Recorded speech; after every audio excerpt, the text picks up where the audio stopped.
I used to give a lot of the tests on the top 1% portal. I think I ended up giving, by the time I gave the exam, at least 20 to 25 tests. And the first step to solving a problem is just identifying where the issue lies. And if you're not like really aware of what you're trying to solve for, you will just endlessly keep on solving questions, and even 2 months will not be enough. Idea. If you're not able to like solve Sandeep sir's mocks in the given time frame, you will not be able to do the exam on time.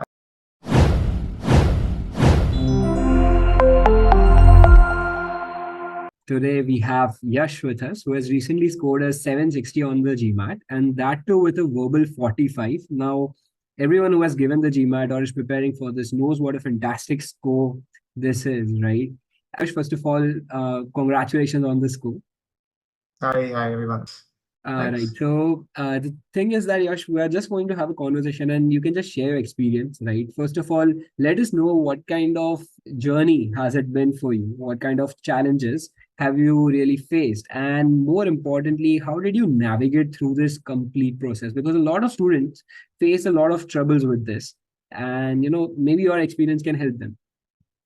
I think I'll just start off by giving a brief context about where I started when I gave my exam, and then I'll probably move on to a bit of the specifics as to how I prepared. I started with Sandeep sir's course in the month of June, and I used to attend all the video lectures and really give my best to all the pre-reads or the pre-questions that you need to solve to be a part of the session. Each session I would just consciously try and prepare a framework that helps me best solve the questions. So broadly for the first 2 months, I think I just blindly gave myself a lot of time and did my best at the course material. In the months of August, September, my job situation took a turn for the worse. I used to have late nights, and so sort of really could not devote a lot of time to preparation. So exam preparation took a backseat. I was also on vacation in the month of September. So when I came back, I really had that thought in my mind. I wanted to clear GMAT by the end of the calendar year. And at that point, I was really underconfident because whatever I prepared, I had really forgotten. 2 months back, I had given my best, but it was now all of that had gone. So makes sense. Yeah. So at that point, I think it was September 15th, and I decided that I'll give myself 2 months to really put in my best, go all out, and I set a date for myself at that point of time. I booked a slot on that day itself, the 15th of November. And I ended up giving the exam on that date, and fortunately got through with a decent score. So this was broadly the overall journey. I think the areas where I really found myself that I had to really give a lot of effort. I think the first question that really used to bother me is, how do I know that I'm actually ready for the exam? How much should I really strain and push myself? And how do I know when I have done enough and I can move on to other topics or probably give myself a breather? Right. So I think there are two things that I used to ask myself. If I am to give a test on that day itself, am I confident that I will, in Quant, for example, make or get through the section with only 2 or 3 mistakes, and for verbal with 4 or 5 mistakes, which is the bar for the 760 score. And the second, I used to give a lot of the tests on the top 1% portal. I think I ended up giving, by the time I gave the exam, at least 20 to 25 tests. And I think in all permutation combinations, there are at least 40, 50 tests on the portal. So I really went the extra mile on practice. And I think on bad days, I would probably in maths get a score of or get 7 to 8 questions wrong. On a good day, 2 or 3 questions wrong. So when I used to get those 2 or 3 questions wrong, I knew that I was prepared, and at that moment I was confident in Quant. And for verbal, similarly, on a bad day, I would get 8 to 9 questions wrong. On a good day, probably 3 to 4 questions wrong again. So that's how I measured myself in terms of improvement through those 2 months starting September. And so that's the first first question. Second, I used to struggle a lot in quant. The when I at the point I started, I was getting at least 30 to 40% of questions wrong, which is like a huge number Right. if you were aiming to get a good score. And so my strategy here was to first just understand what are the so where am I actually making the mistakes, right? And Right. so the strategy I followed is I would solve a large number of questions, maybe 40 to 50 or 60 questions, uh, maybe not at a go, but over a 2 or 3 hour time frame, Hmm. and then just really do a detailed analysis Hmm. of the mistakes that I was making. And this was on two levels. So a topic wise breakdown. So is it say inequalities? Is it PNC? Is it probability? Where what exactly is the topic where I'm really making a lot of these mistakes? Right. And what is that kind of mistake that I'm making? So mistakes can be like of three types, right? Uh, either it's just a calculation error, something Hmm. that you can't really Yeah. avoid, Right. or it's something very conceptual. You do not know the concept, and that is why Right. you made the mistake. Or it can be a trap question. You knew the concept. It wasn't a silly mistake, but it's just that something, some trap that the question was testing, which you're not aware about. Hmm. But conceptually, you're still strong in the topic. So I just tried to narrow it down to these three buckets, and then that really helped me figure out where I really need to focus. So it turned out that inequalities was my focus area, and I used to struggle with a lot of the trap questions. So while I was really strong at the concepts and uh, uh, silly mistakes were also not a really big problem. It was actually that I was getting stuck into a lot of traps. Right. And then once I was able to identify the problem, I was able to like get through it with like the with with the least amount of effort. And so ultimately, what also helped me in maths was I think getting the right amount of practice to do all this identification, Right. and then also getting better at inequalities. Makes sense. Yeah. Sorry, you wanted to. Yeah, right. So, what I understand from this whole, you have given a very comprehensive idea about your journey, right? And I got some few very important points out of it. First of all, you said about, the thing that uh, you had a bit of gaps in between, right? So I think that someone who is fairly consistent, who can give, let's say, 3, 4 hours a day, can finish their prep in somewhere around 2 months, because that was the ideal time you gave for yourself as well once you had to restart. So I think 2 months is the general time frame that we're talking about here, right? Correct, correct. And so for me, those 2 months, given I'm coming from a consulting job, consulting Right, background, right, right, right, it was a bit difficult for me to also like give a lot of time on the weekdays. On the weekdays, I would typically give not more than 2 hours, and it would probably be just to like 1.5 hours. On right, the weekends, I used to stretch and maybe give 8 to 9 hours. right. So yeah, but as you said, so I think more than 2 months is, Hmm. uh, I mean, 2 months is sufficient to cover the Right. So I, material. I, I do share this pain because a while back, I was also in consulting when I started my prep on my own journey, right? So I do understand the kind of, you have to juggle a lot between work and prep, and you have to associate time frames and be consistent with that. So I understand that. Another thing that you said, that you were fairly analytical with your approach. All the manner that you said that this was how I figured out my problem areas. Sort of, you had a consultant's mind, if I would say to it. You put a consultant's perspective to it, which was quite amazing, because a lot of students who have gotten this kind of score, somewhere about top 1% score, right? All of them have been very analytical with your approach. And so, what I understand is, maybe you have to really deep dive into where exactly you're going wrong. Not simply hardcore keep on practicing, but figure out the problem areas, prioritize them as you did, and then maybe approach it in a much more, detailed and structured manner, right? Would you like, what Yeah. would your comment be there? Yeah, I think the first step to solving a problem is just identifying where the issue lies. And if you're not like really aware of what you're trying to solve for, you will just Right, mindlessly keep on solving questions, and even 2 months will not be enough. And you'll right. still be at that score you still started with. So I think that is really the key to getting better at the questions. I would say spoken like a true consultant right there, right? That makes sense. It makes a lot of sense, right? So yeah, on the front of, and another thing which I would say, a lot of people just assume that if you're from an engineering quant background, you'll automatically be good at quant. While it is true for many, there are people who still face issues. And I think a lot of people, even if they're good at quant, they get stuck into traps, as you said. And that's because we take it for granted at times that no, this is something that I'm good at. I won't make it. It won't go wrong for me. I will just nail it, right? But you need that familiarity, is what I understand from your own experience. You need the familiarity of what kind of questions and traps they put in, right? And then you have to really maneuver through them in your own manner.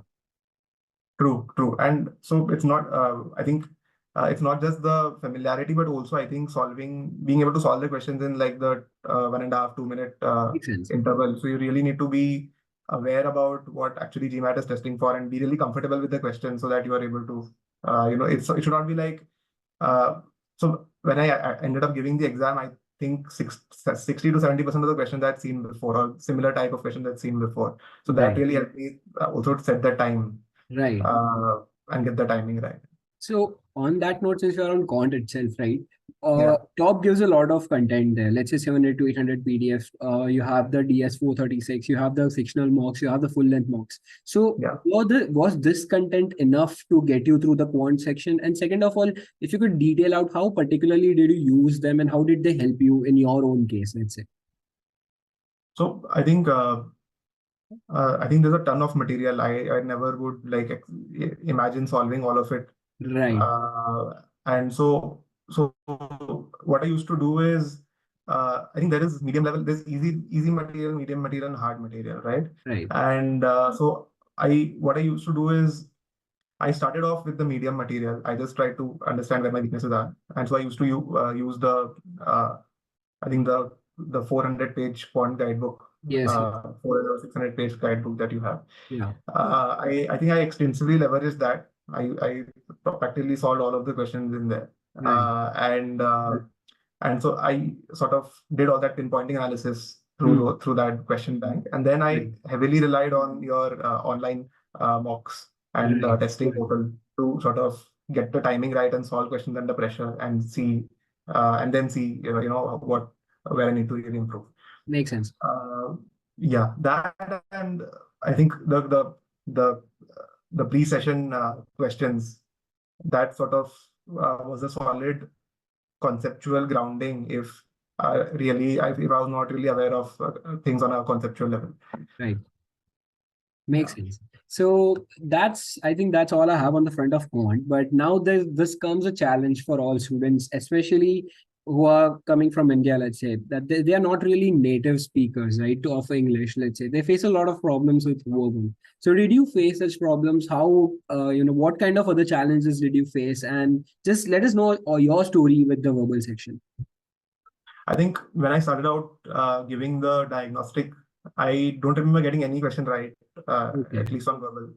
Um, I think when I started off, RC, CR, SE all were really big problems for me. But uh, I think just like after the first or second, sorry, I think just after the first or second live session, when you guys cover the RC material, Right. just post that I was able to get my RC to like 85, 90% accuracy at least. Makes sense. So I think RC really never was a problem after that. After you guys explained what should be the right approach. Just understand the passage and just go mad on elimination. Octave framework. There might be like yeah, there might be two very similar looking options, but then there will be one thing that sort of, puts it at a disadvantage, and you just need to identify, and instead of intuitively solving for each question, Right. just try and pinpoint why that question is wrong and eliminate it instead Makes sense. of, trying to fit answers and selecting. So I think that is one key to solving not just RC but also CR to a large extent and also SC. Elimination, I think, is the one game I focused on. Uh, in terms of verbal, my mistakes towards the end largely came in SC. If I used to make, say, 5 or 6 mistakes in verbal, at least 3 or 4 at times would be from SC. Makes One sense. maybe from CR, and RC, I usually was at 95-100% accuracy. Uh, so I think I didn't really over optimize on SC because I knew that I think between 4 to 5 mistakes is okay for a 760 score. So my focus was on my getting my quant up to mark. Right. But I also sort of in terms of what to do in SC, I think the approach that you guys had talked just breaking down the sentence into multiple parts and Right. understanding what is the subject, what is the action, and that sort of really solves at least like 60 to 70% of questions in like under a minute. Right. So just getting the approach right in terms of elimination, in terms of breaking down the SC question or passage, I think that was really the key solve, and that came through just the course material. Right, Um, makes sense. So the prime framework around SC really helped you. And what I see is that you said that in the first mock you got hardly got anything right. And from there you went from a 99 percentile, a 45 score on the verbal section, right? So that's quite inspiring. So do you think the top content, you used only the top content or anything else as well for verbal? No, purely the top content. Right. So I it did not enroll to or use any other material apart from top. makes Not sense. even the official guide. So, yeah. Right. So makes sense. So what I understand from your own your own talk is that, you know, a top content is enough to get you a 99 percentile score on the verbal if you are really analytical and you know what you're doing. Basically, you have a structured approach, right? Yeah, true. Makes True. sense. I think the top material far surpasses the quality of the exam, especially in verbal. Right. So I think that really helped lay a very solid foundation before I gave the exam.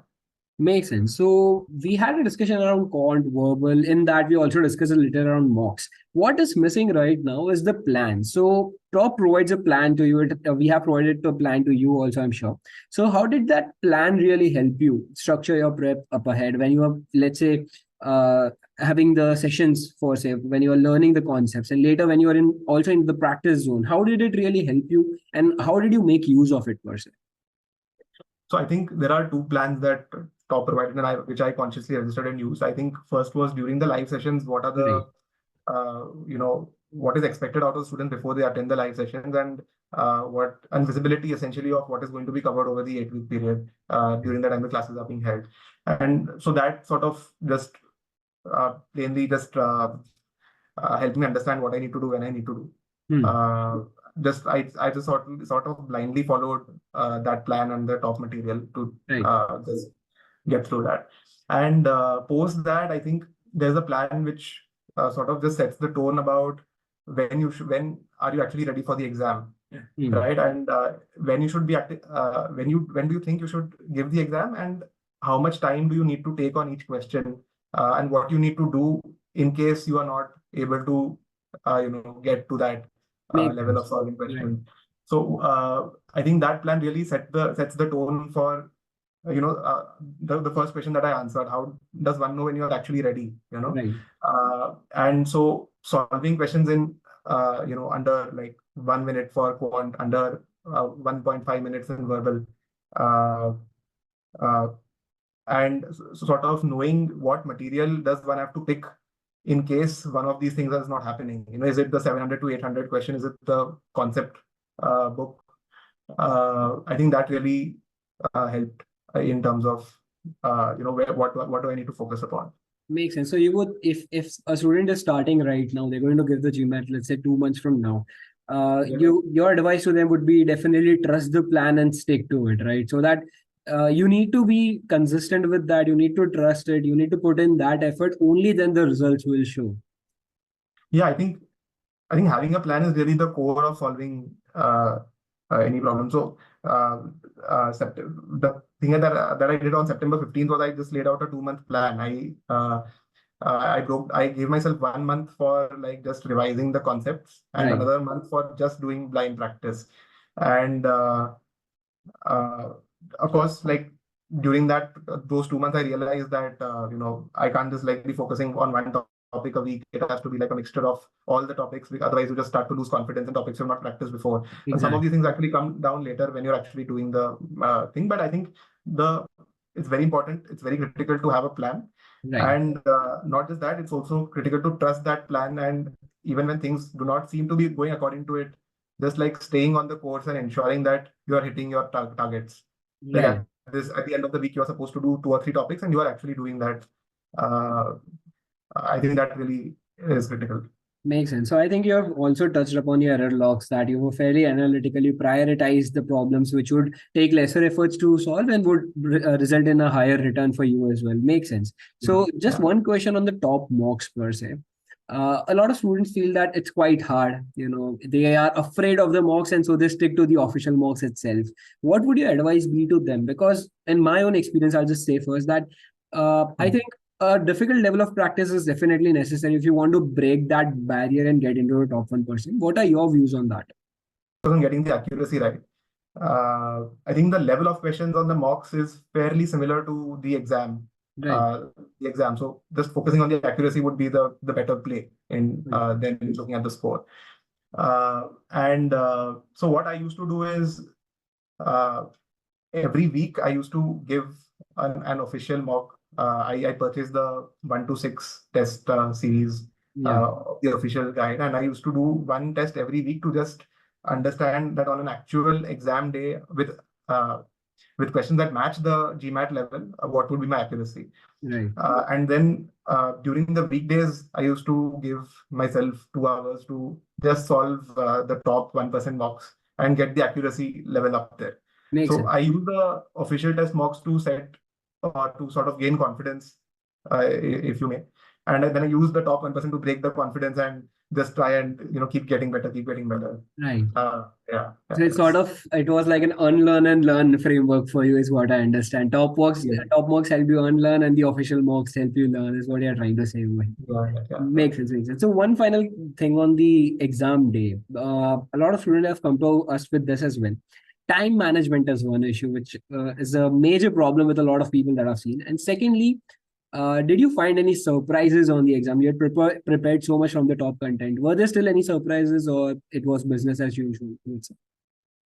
I think timing is something that I personally struggled with. Even on the actual exam day, I did not manage to complete both verbal and quant sections. I was left with one question with the timer at 10 seconds. So I probably gave educated guesses in verbal, and I just marked blindly the last question in quant, at least as Right, far as I remember. Uh, so really, having solved all of the top 1% mocks, I think I did not recognize that I needed to work on timing, but I never finished any of Sandeep sir's mocks on time. So right, I probably should have taken that lesson and worked more on timing. That did not right, come through. But so I think top 1% material at least should give you that idea. If you're not able to like solve Sandeep sir's mocks in the given time frame, you will not be able to do the exam on time. I think that is one learning that I had from this process. The other thing you mentioned about surprises, I think verbal was business as usual. No surprises, no questions that were like above the bar or anything like that. I think RC, even though I have not like got the score report, the advanced score report, I think I was very confident I got 100% accuracy. makes sense. Uh, but I think in quant, I think some questions were just put in a different way. I think that sort of threw me off, but it was like just 1 or 2 questions. 95% of the material was just, again, as I mentioned, I think 80 to 90% of the material was just business as usual. I had seen them before in the top 1% studies. It's just that those 1 or 2 questions toward the end were a bit uh, uh, Through like your, not yeah, from the usual. right. It was just like those concepts have been studied, are there in the preparation material. It's just like put in a different way to throw you off. So that's all.